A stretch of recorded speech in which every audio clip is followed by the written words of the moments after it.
Today I'm on the boat of Adventureman Dan, and I'm gonna do a little boat tour to see, is this boat, this 38-foot boat, is this the size that I could see myself for the next 10 years living on? What is different on this boat? What do I like? What do I don't like? So yeah. Dan, so what boat are you on? This is a 1984 Beneteau Ideally. It's 11.5 meters long, or 38 feet long. Has an air draft of about 54 feet tall, and a water draft of 4.5 feet deep. I can keep on board about 90 gallons of fresh water, as well as I make water with my water maker. I have a 40 horsepower engine and a 20-gallon diesel capacity for that, which gets me really far. It's a very efficient engine. I have 1,000 watts of solar, produce all my electrical needs. I have a great high field dinghy that gets me around everywhere else, and I can just pull up at any point with the dinghy davit system here. It's a great little home on the sea. I really like the cockpit bed that you've got going on here. That's nice. I wonder if I could do something like that. I'm not sure if I have space. Not exactly the same as mine, but you could do very similar. And all I did was right here, I added these 4 planks, solid oak. Only this one has the metal tabs on it, so you can still use your cockpit table. And obviously I just added in this little track system. By removing these 2, I can now pull up this huge locker underneath where your feet are. Also underneath this, I'm able to have my whole dive locker, which is a little messy right now, but that's all right. And then further behind this, I have my freezer, which is able to just drop right in place. It pulls air from inside the boat to help cool it. And then I added all this extra insulation, so I can keep tons and tons of all those fish I get. And actually, when I first made this cockpit bed, I wasn't sure if I'd really like it while I'm cruising. So all 4 of the planks can actually stow underneath my captain's bench helm seat there. But I found pretty quickly that I really like it, and then the next season I added the freezer. I call this the infinity locker because it seems to always have room for just a little more gear. I have a little fold-a bike right over here. It's not in the locker right now. And that thing's fantastic with a belt-driven system to it. But I've also got my kite gear. This is my 12 meter. I also have a 9 meter in there. My twin tip, oh there's my 9 meter, my sub wing, my foil, my punching bag, my pump and paddles for the inflatable paddleboard. I did quite a bit of woodworking around everything in here. It might be kind of hard to see, but this once was just like one full open, but then I sectioned it off, and down there's my main high pressure pump for my water maker, 2 of my pre-filters, and then the membrane is all underneath this main original shelving in there. Yeah, I mean, I'm sure there's a lot more down here. It's just kind of hard to remember all of it. Man, I really love your swim platform, by the way. I built it all myself. This is actually the 3rd iteration that I've made. I made a boss to give me 2 flat angles on here as opposed to the curve of the back of the boat. This lets us hinge nice and easily. It's all supported by my dinghy davit system and then held on here at the base. It's super solid, 2, 3, however many people can step on it. And I can just pull it up whenever I'm not using it, but it gives me another 2 feet of highly usable boat space. So this boat tour is really out of my perspective also, like what, for me, like I'm looking for a boat for the next 10 years, and I have experience on my 30-footer right now. So I'm gonna start walking through this boat and see, how do I like it? Like I'm tall, I'm very tall, like I'm 6'1", a little over that. So, you know, walking and being able to stand is something that I miss on my boat and find very important. And what I noticed, you have a lot of headroom. So the first thing, one of the most important things for me actually is sleeping. Like if I'm moving on to another boat, sleeping is so important. A big bed, a nice comfortable bed for 2 people next to each other. So let's try it out over here. This would actually work, but in this your head will be really close. I assume you'd normally sleep with 2 people opposite. Yes, you're supposed to sleep this way, and this side is longer than this side. I think it's pretty big. Yeah, it's not bad. It's pretty... No, it's pretty big. I still wish it'd be bigger. Would you ever have issues with your feet, that the other foot of the other person is too close to the wall or too close touching? Or no? Not really. It just depends on like the people. I mean, it's meant to be done like this. That's not bad. That's not bad. Your bed is comfortable. Your mattress is comfortable. Yeah. The mattress also has one other special feature to it. Okay. It also doubles as a massage table. Pull this out, and then underneath here, pull the board out, and your head can go there. So you can have a nice massage and still be able to breathe.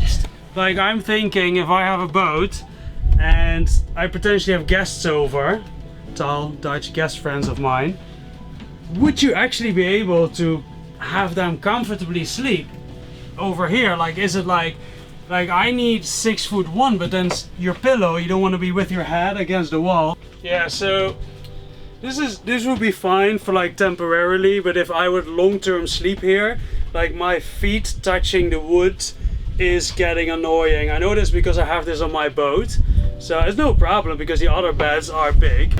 I've had people way taller than him in this, so it's kind of funny to me. Now imagine you're sailing, it gets super comfortable.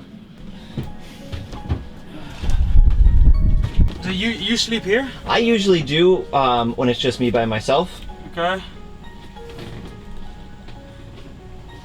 If you'd sleep here with 2 people, you'd sleep. You like go the this. other way, and then I would move all this stuff that I have there. Yeah. So this is great. This has a lot of space. I think the V-berth is probably even better for 2 people. No. The one reason why I sleep back here is you feel none of the fetch from the ocean. Right. So you're sleeping up in the bow, and the bow goes like this, but when you're back here, it stays super level. So like, it can be pretty stormy, and I just won't know it back here, and I'm pretty sensitive to it. This is your kitchen. It's a nice space. Fridge.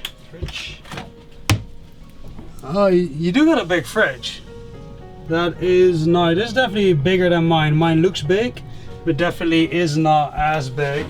Get a 2-burner stove.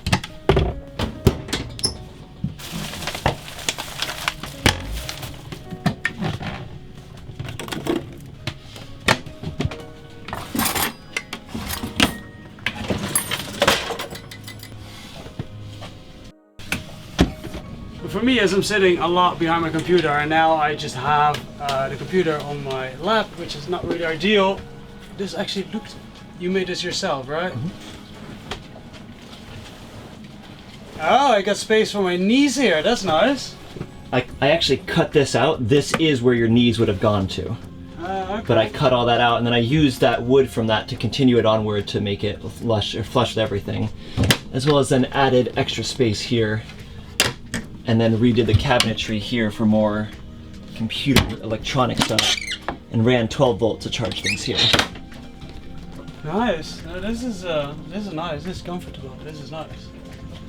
Look at him rethinking his whole life. He doesn't want to say it, but I do some damn good carpentry. You have a toilet where the door can close? Well, that's pretty normal actually, but... Okay.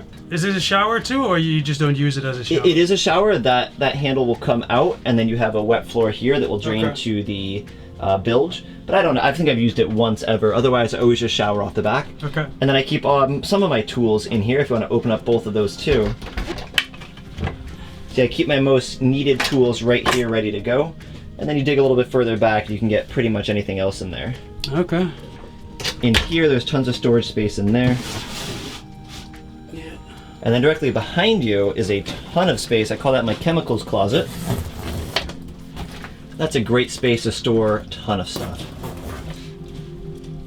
Yeah, you get the idea. It goes back a ways.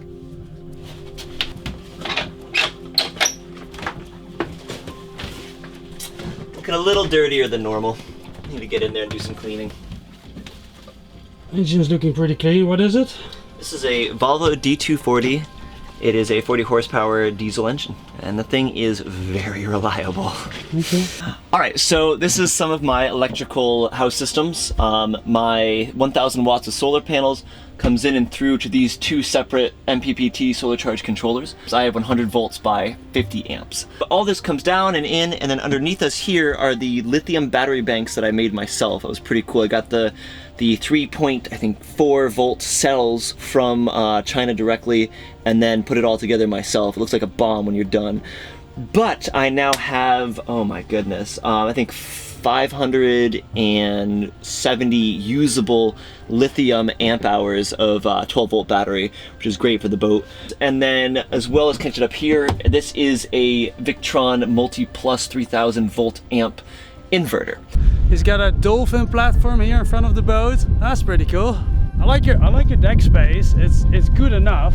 Yeah. But it's not like I've been on boats with a lot more deck space. It's just big enough for 2 people.